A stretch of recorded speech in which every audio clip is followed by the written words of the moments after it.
Synopsis of the Books of the Bible. 1 Samuel. By J. N. Darby.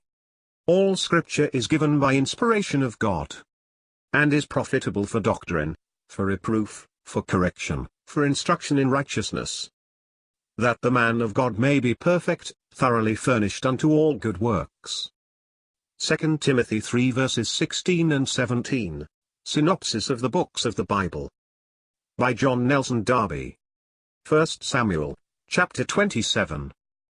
David's faith fails. But David, after all, is only a man, and immediately after this testimony that God was with him, a testimony that even Saul acknowledged, his faith fails, and he passes over into the midst of the enemies of God's people. God, no doubt, makes use of this means to remove David from peril.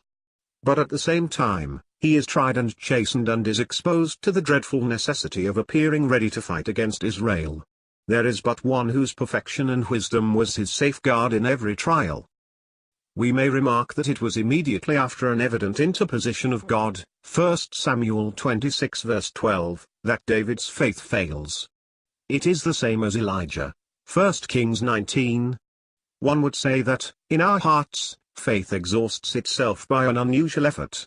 Faith may carry us through the crisis, but the heart, which was the vessel of faith, is terrified by it, whilst in Jesus, we find an equability of perfection altogether divine.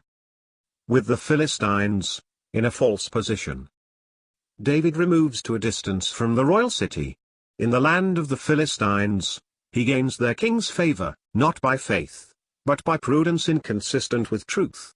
It is an unhappy position, nevertheless, God does not forsake him.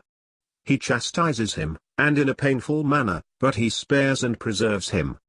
We have seen similar ways of the Lord in the case of the fugitive Jacob.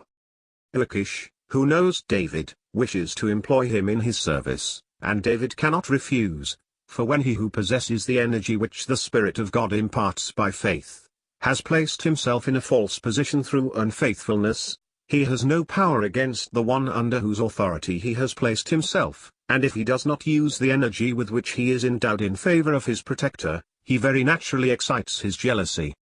He would have avoided all this by going to Ziklag, but he could not. God in his mercy preserved David, but he was now in a sad and false position.